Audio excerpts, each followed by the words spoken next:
Hi guys, today we will talk about how to create new account personnel on your Pinterest app. We'll go to know how we can do that on your Pinterest app. All you have to do, you just go down here, you click here on save,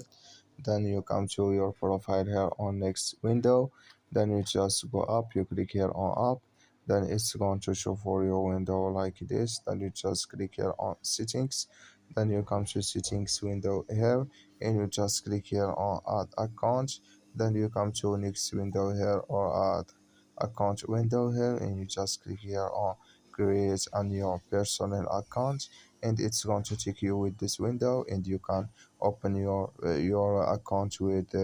Facebook or with Google, and here you can add your address and add your new Pinterest, and here you can so that's all you have to do to follow and add your